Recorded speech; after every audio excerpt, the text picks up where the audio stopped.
This is the Action Movie Guys podcast, bringing you action movie reviews from across the decades, plus box office numbers and insight like never before. And now, your hosts of the Action Movie Guys podcast, Alex and Nate.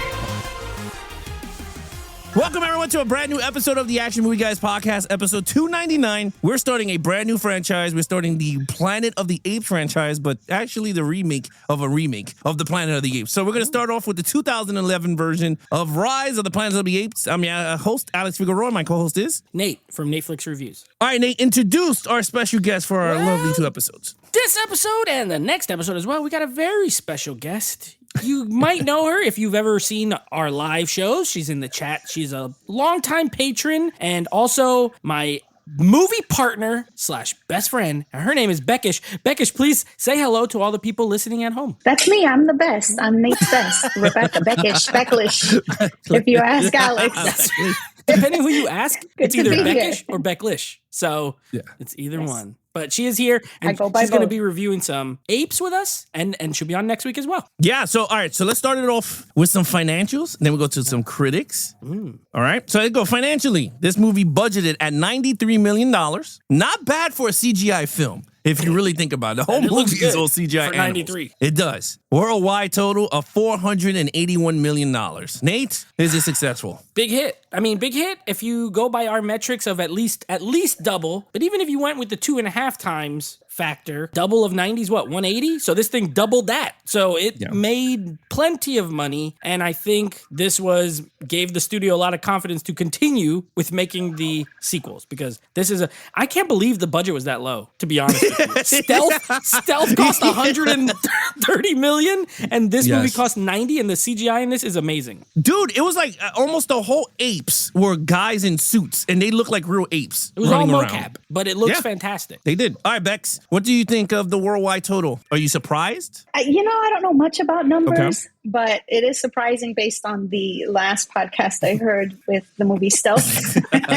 But I guess I am a little bit surprised. It is a very nice movie to watch. Like, all the scenes, they seem real to me. He seems real to me. So that, to me, is a big deal when it comes to CGI. Yeah, I think the budget is more surprising than the box office total. I agree. I just saw this for the first time now, and I'm like, what? $93 million? And in reality, the movie, in terms of special effects, this is, out of the 299 episodes that we've seen, this is the perfect watching one. Like, I mean, in terms of flawless, like, I did not see any wrongdoing. Like, you could go, oh, that's CGI. You couldn't at all. Like, it was just weird in that sense. All right, critics and audience, Nate, for Rotten Tomatoes. Well, we're starting a new franchise, so this is the first one. So on the next two, I'll be giving the difference between each one, which I started last week. This one's pretty good, guys. This got some pretty good reviews. This has an 82% critic score. So 82% of the critics said this is a good movie. And with audiences where we have experienced plenty of gaps when we do these movies. Not a big one here, bro. 77%. So only a 5% difference between audiences and critics. Both very impressive, I think. For This a movie is like this, shocking. impressive. But it's very shocking, though. Yeah. Because we did movies that, I mean, like a movie like this, where you're going, which we're going to talk about in our review, what we think of it. But I'm very shocked that the audience is lower than the critics. I can agree with that. But let's just, for context, let's just look at the original Planet of the Apes. 87% on Rotten Tomatoes. Okay. So why I wanted to bring that up is because it's considered a classic film. And this one's only 5% less. And it's like a CGI reboot. So that's pretty impressive. I think it's, I don't know. I think it's very shocking, though, in this sense with the audience. I'm very shocked. Like, that means not many people like this version of the film. No, 77% of people liked it. But it is weird that it's lower than the critic. That doesn't happen that often with certain kind of movies it does. But in our experience with action, it's usually the other way around. All right, so before we go into our review, I want to ask, when you guys saw this for the first time, we're going to go around the table. What was your initial reaction coming out the theater, seeing this for the first time? Okay, Bex, take it over. Well, for me, I thought it was fantastic. It really tied the story together. Okay, how are they going to do it now based on, was it a show or a movie? It was a movie. Instead of it being a Planet of the Apes, it is our real world, real life. Okay, this could definitely have happened. And for me to believe a story like that and to sit and feel like I was a part of the cast just because of how, realistic it was, because I'm just a big animal lover. So watching him and it seemed realistic to me, I empathized with him and I was in it from beginning to end. So I liked it a lot. Nate? Yeah, funny theater story. Me and Becca saw this together at the theater back when it came out at a midnight screening, and there was some very loud talkers in our theater, and we had to move seats. I specifically remember this movie because we started in one seat and moved to another one because they wouldn't shut up. To her point, I also liked it. I remember being like, I'm not going to like this movie because I had never seen the original one with Charlton Heston, and I hated that Mark Wahlberg one. So I was like, I don't know about this movie. This movie looks kind of...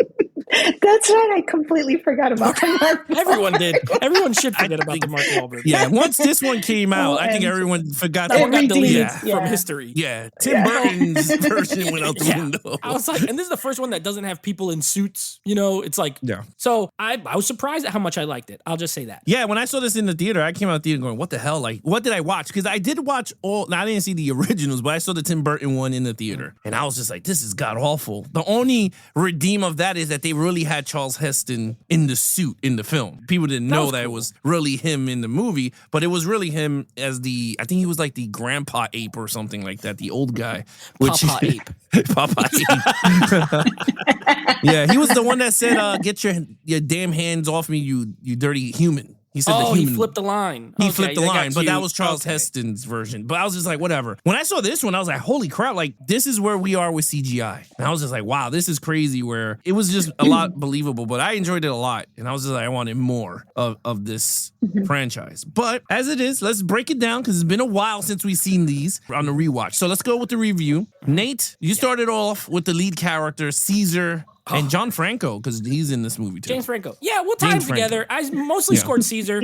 He is the titular ape of the Rise. He's the riser of the apes. So, quick note on Franco. He's miscast in this movie. I don't think he's bad. I'm not saying I like him in comedy. I like him in Spider-Man. That's it. Yeah. Like, if for some reason, I could probably take him serious in a serious role, but this role, he didn't fit as a scientist. Like, I wasn't buying it. Although, I don't think his performance is bad. So, I don't think he acted well. I just don't think he was the right guy for the role. Caesar, though. Andy Serkis doing the motion capture. He's the best, right? I mean, at this point, he played Gollum in the Lord of the Rings movies. He played King Kong in the Peter Jackson's King Kong. So he had already done some like ape work, I guess. Ape work, is that a thing? He did some ape work already. I thought he was amazing. Caesar, the fact that they were able, and I think that it helps that it was motion capture for the face, because the fact that you're able to like get emotionally attached and understand the feelings of a computerized character says a lot about not just the CGI, but about the actual performance of the person underneath. And the writing,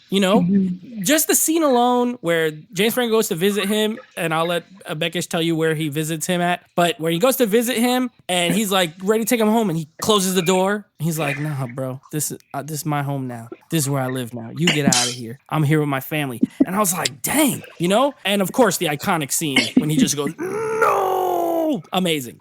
Like, I literally, I think I did a one clap when I saw it in the theater. One clap hard like that.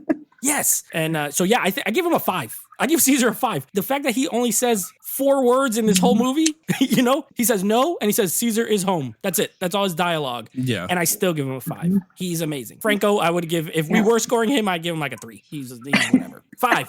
Well, for me, it made me laugh when he said, "I can tell you where it's from," because I didn't mean to say it. We were talking about me watching the movie. I'm like, yeah, they had him in monkey jail.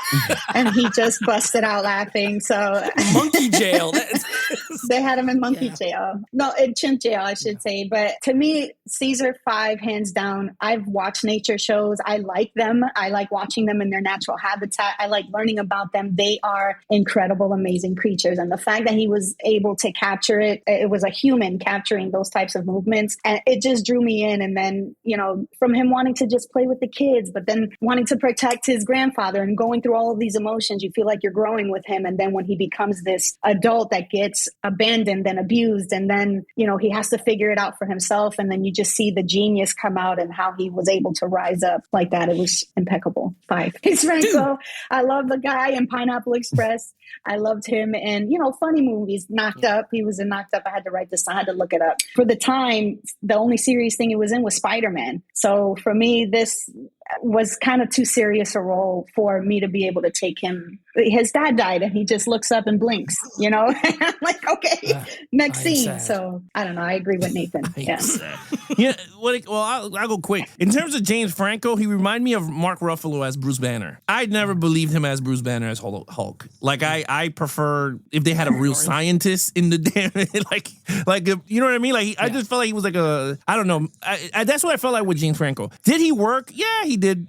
I guess he was the perfect role for that time, I guess. I don't know who else could they got for it. I don't know. I mean, they must have casted so many people, but they landed this guy for some reason. I mean, he was a name. He was a name at the time, but yeah. And then what happened right after? Right, he got hit with the sexual abuse something, and then they wrote him out of the sequel. So okay, well that's okay. Yeah, so like that's what I'm saying. So like for me, like they had so many actors that they could have put in that role. They landed on this guy for some reason, but he was all right. I was he was available. He was okay. I agree with you guys. I mean, he could act. It's not like he's that horrible. So he was good. Now Caesar was so good. I was just like, holy crap. And you're right. The evolution of Caesar rise to power was really flawless. Like I love when he was like climb Caesar and he's running all over the trees and you see him getting older and older and older. And I like how they did that because they could have stretched that damn thing out for a long time. Him getting as an adult, but they did that really right. I mean, I agree with Nate. The whole no scene was the best part. I remember seeing it in the theater, and I was shocked. I was like, "Oh man, you guys are done." Like once he said no, I was like, "Oh man, this dude's gonna beat your ass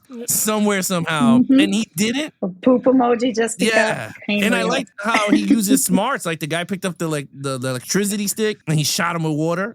That was mad funny. He just shot him. He fell backward. Draco Malfoy. Yeah, and acted a little bit like him too. That's him.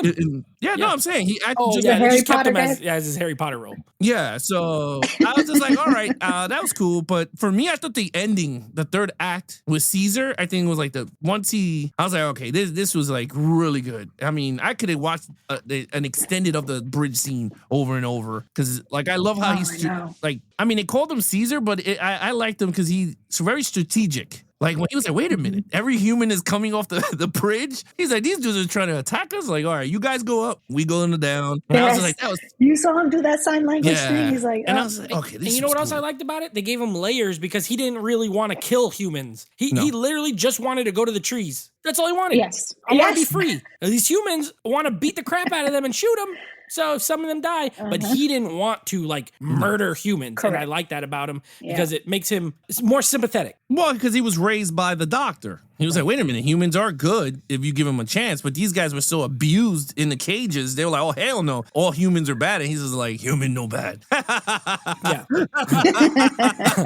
I love James. Oh, what was his name? I don't even remember the character. His name was Will Rodman. I love Will. I love Will. Caesar home. I love Will.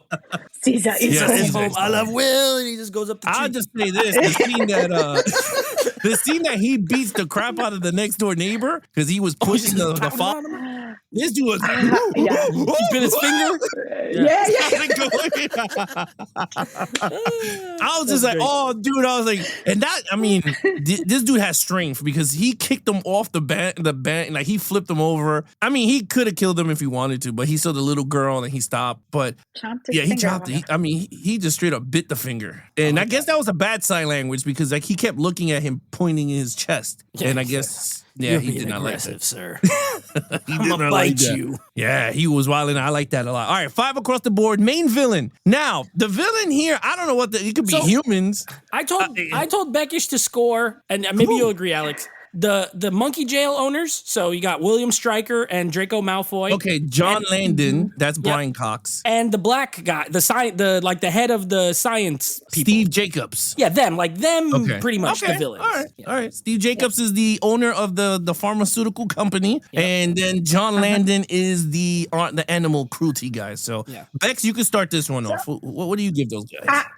I had a back and forth with Nathan about this. I'm like, how do you determine who the villain is when you feel like there's more than one? Yeah. But I think the one that really struck me most, because the rich lab owner, he wasn't memorable. He didn't make me hate him enough to feel like he was a villain in this story. But the sleazy gatekeepers, Harry Potter kid, and the other guy, they made me want to 5-finger punch them. So I think I would definitely give them a 5 for being a villain. Because if you want to, if you make me want to punch you in the face, I feel like you deserve all 5 fingers. And I gave them a 5. They really, really made me want to hurt somebody for what they were doing. So if I could be drawn into a story that much, then bravo to you for being a douchebag. There you go. He's Dodge Landon. Tom Felton. He's the son of He's Brian Draco Cox. Malfoy and William Stryker. That's who they are. That's who they are to me. Yeah, he did. He fulfilled his douchebag Yes. duty, Know them so from I'm okay with other him. movies where they're also bad guys. Yeah. So I could totally see her score there, especially because she loves animals. I could see them, really pissing her off. So I split the difference with the villains. They're bad. They're definitely bad, and they're abusive. And David Oyelowo is the actor that plays the other guy, the laboratory guy. And he was bad too. I mean, look, the fact is he didn't care about any of the apes. He's like, that's why we test on them. Who cares? If they die, they die. Whoop-de-doo. I mean, he was all about money. He was willing to push these things that weren't ready. And then at the end, he dies in a helicopter crash. So neither one of them were super. This is not that kind of action movie, I guess is what I'm saying, of villains that you must stop. There's just people who mistreated the apes enough for you to hate them. You know what I mean? And I didn't like them. So I think they did a good job there. I give them a 4. I landed on a 4. If they were if they really focused on one or the other, maybe it would go higher for me. But for me, a 4. Yeah, I mean, when it comes to I went with a 5. And I guess because this movie it's kind of hard because this movie has so many layers of villains. Because Caesar had to go through the evolution of him becoming the ape. So you had the scientist with James Franco's character. So you had to develop that crap. And then he's developing the Alzheimer's disease, which it's so much. We'll talk about that storyline. Yeah. Yeah. So it's you have that plot line with the villain, but then you have the animal control people. So you're just damn. But then you knew they were going to be the assholes because you knew someone's going to be beating on the apes just to get them wild up and then move the story along, which I thought it worked. I mean, him breaking out to get to the facility to grab the canisters and then let's give it intelligence to all the apes. I kind of liked it a lot. And yeah, I did want it to beat the crap out of Dodge Landon. I was he's a dick. He brought those girls in and he shocked the damn thing and they all started wiling up. And Caesar just stood there standing dude, I'm going to beat your ass first. I cannot wait to tap that. Caesar was standing there with his pants, his little pants. Yeah. Yeah. He's the only one who wears pants. Yeah. Yeah. He stood there standing I'm going to get you. Somewhere, somehow I'm going to get to you. And I thought that was really great. And then towards the ending, how all the humans, all the cops just started to, they jumped in also. So, I mean, in reality, is the humans? All the humans are bad, except James Franco. Yeah, it's bad in this storyline. Yeah. But in the way the movie made you feel it's weird. The movie makes you want to like the apes. Even when they take over the whole planet, you're just I'm going for Caesar on this one. You guys did it to yourself. Right. In this one. Ain't that a funny thing? The original movies are about the apes being bad and the human, you're rooting for Charlton Heston. And in this movie, you're rooting for the monkeys. Or the apes. Yeah. Chimps. Yeah. Whatever they are, But the funny thing is with the original, there were some good. It's not like they were all bad. Yeah, the true. doctor tried to help him. Yeah. He's stay quiet, don't speak. And he just and then he spoke, and then of course that's when all the famous lines came out. But did what I told you not to do.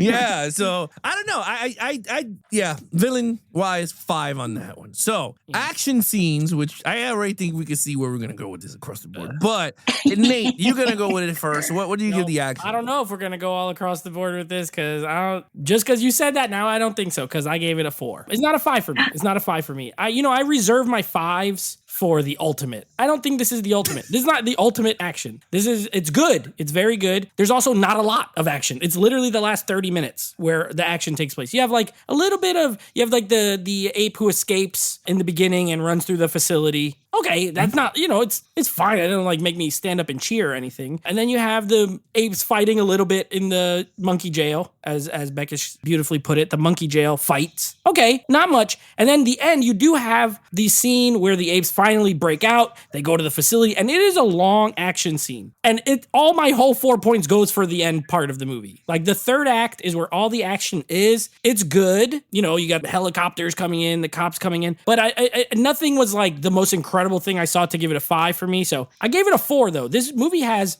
good action. And you know what else? I think, and I try not to do this when we review these movies, but I know what's coming up in the other movies, and the action in this is not as good as those. And so I'm not going to give it a 5. It's a 4 for me. Bex, you're next. What do you give the action? Okay. Well, I mean, I gave it a 5. Why? Because Why?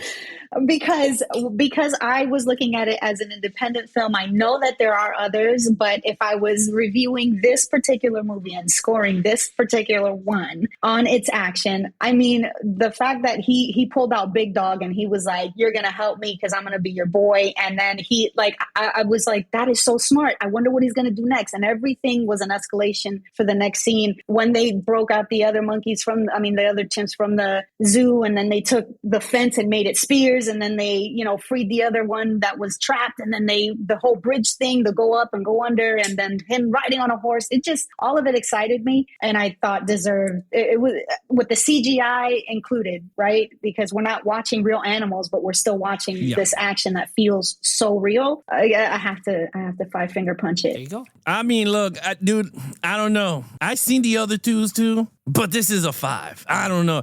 Because if you got to think of it this way. If they never made the 2 and 3, then this would be the solo. Because it only has action in the last 30 minutes.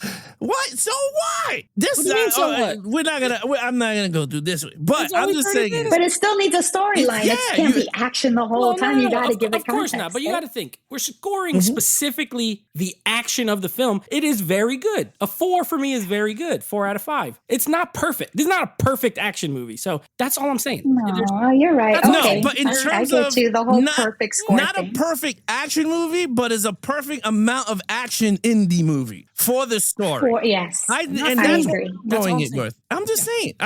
Because you got gorillas pushing a bus to hold bullets for them to go across. Once that happens, you got one gorilla sacrifices himself for my man Caesar, throws his ass into into the helicopter. Then you got my man Koba kicks the damn helicopter down with my man Jacobs going, "Oh, not you." And he's like, "Koba." Kicks him down. I was like, hell yeah. I mean, you're right. He rides a whole helicopter. He beats the next door's neighbor's ass when he touched technically his grandfather because he thinks he's part of the family. I don't know. I think it has enough action for this type of story. Now, other movies would be more intense, more whatever. But in terms of this, in terms of the first film, I think this is a perfect amount of action, and I was all up in it. And I agree with Bex. All that spear throwing from the roof, they could have speared everybody. You know what? I don't disagree with your guys' scores. I understand your points, but you know me. And this is 299 episodes in. Y'all already know. Always the harder one on action. Oh, no, yes. You are very... No, you're right. This is on par for me. It's very good. I save my 5s for when I'm blown away. I wasn't blown away. That's all I'm saying. No, it's cool. It's cool. Because I don't typically do this all the time. I don't go ahead and I was just throwing out 5s left and right. 5s left and 5. Everything 5. 25 out of 25. You're going to see a pattern with me, too, if you ever invite me. All right. We got 2 5s. We got a 4. Storyline, Bex. What you give it? Oh, gosh. That's me? Storyline. Well, I'm going to give you one guess.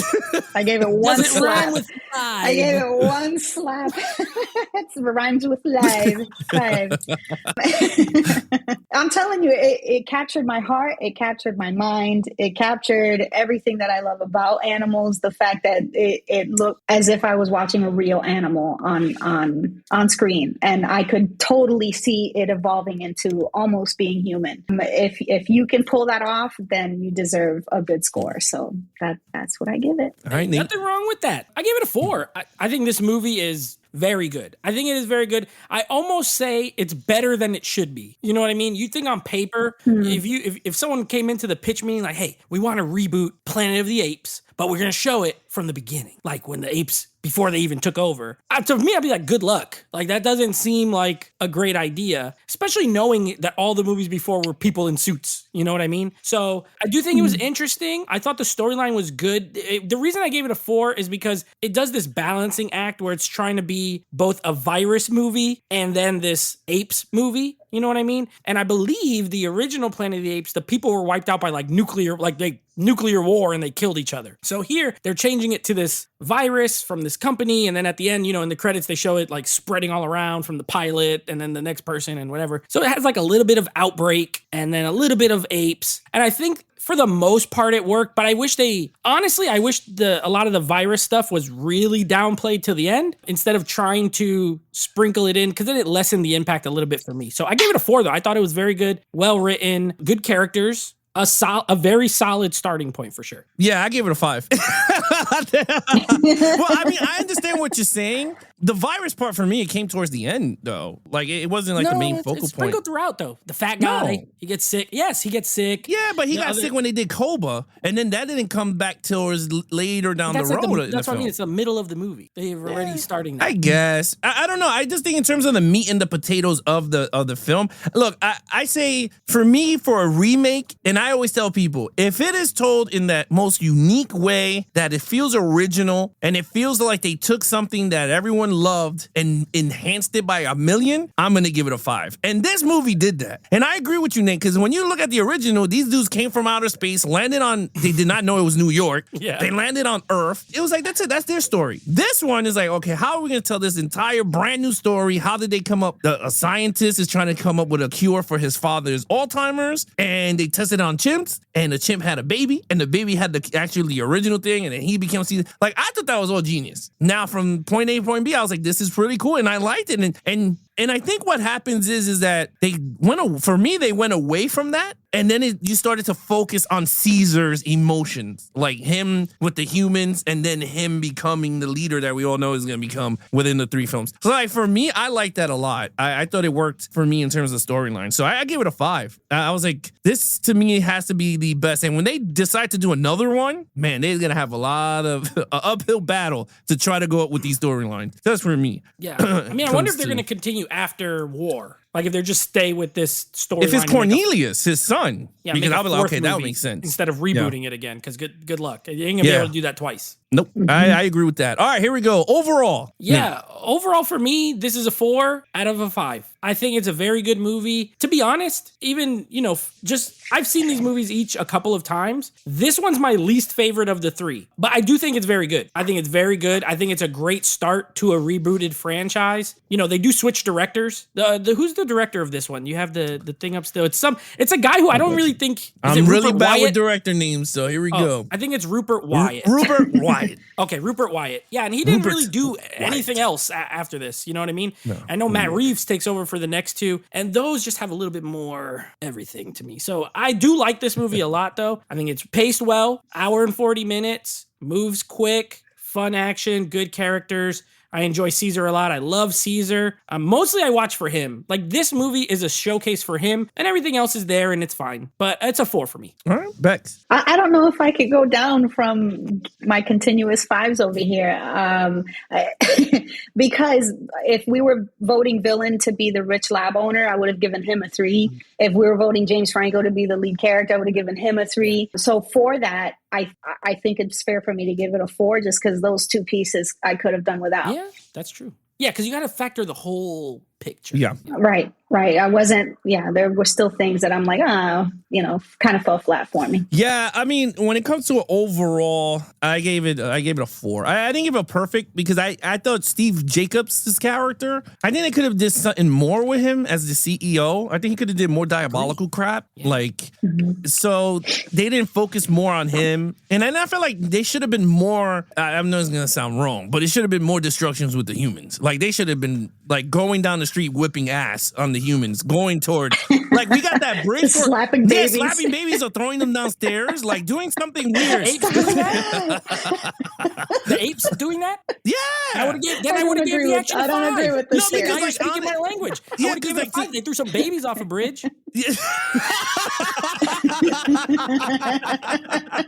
If I saw an ape chuck a baby off a bridge, 5. Yeah. I go 5. Like, to be really honest with you, like, that's the only thing for me that was missing. Like, yeah, we had that 30-minute ending on the bridge, but I was like, wait a minute. They were coming from the streets, and they gave you a little bit. I was like, nah, they should have went through buildings and, like, hitting people, tumbling buses over with people in it. Exactly. Like, I don't know, like, having fun with that, but they didn't do that. Like, you had apes running through like, and this is the thing that I was a little like, you had apes running through the bridge, come in contact with humans, but they didn't hit them. They were just like, yeah, you can continue going this way because we're going on the forest. Like, in reality, if these apes were escaping, they're getting bowled like over. Like, all these humans are going to be getting hurt. Like, they're not going to get killed, but imagine a gorilla hitting you full force into a car.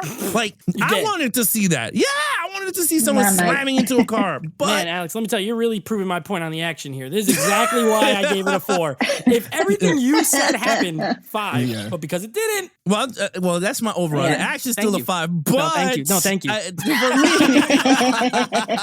I wanted just more rated R version of the apes attacking humans. That's right. And I wanted to see John Landon get his ass beat by Caesar, the gatekeeper of the animal. Yeah, same. He got off light. Yeah, he should have took all of them to his house. I waited. Do like this with the stick. Yeah, you know? waited. Caesar home. Just Caesar's home now. Caesar's my home. Look at me. Yeah, I am the captain now. Yeah, I mean, and one of the scenes I did like a lot too is when he took out the big ape, the gorilla, the first gorilla. He opened up the cage and he was just like, "Come on, friend." Like, run free, because he's smart. Where the other apes came from? Where did the gorillas come from? Because that was that one. Is it because of the zoo? They let go of everyone from the zoo. Yeah, they had to because there was only like 20 apes in that facility, and there was like 80 that were running around outside. I was like, where did they get all these gorillas from? I was just like, okay, all right. And Maurice, they did the lab. They freed the ones in the lab. They freed the ones in the zoo and the ones in the there was jail. There's three different. So he had to get more canisters to give them smarts because now it's not that many smart apes. That's another thing I was wondering. Are some of them still normal apes and they're just kind of following suit? I think so. Or probably are they all infected? Yeah. I think the ones from the zoo are following the smart ones now because they don't get no more canisters to give around. Too. Apes have that natural hierarchy thing of like there is one that is like the alpha, and Caesar established himself as that. So even the dumb ones know that he's the leader. Right. Yeah. So I mean that kind of makes sense in that because that would have been like, damn, we got to go back to get more canisters and throw that shit to the rest. Dump ape over here. We need more canisters.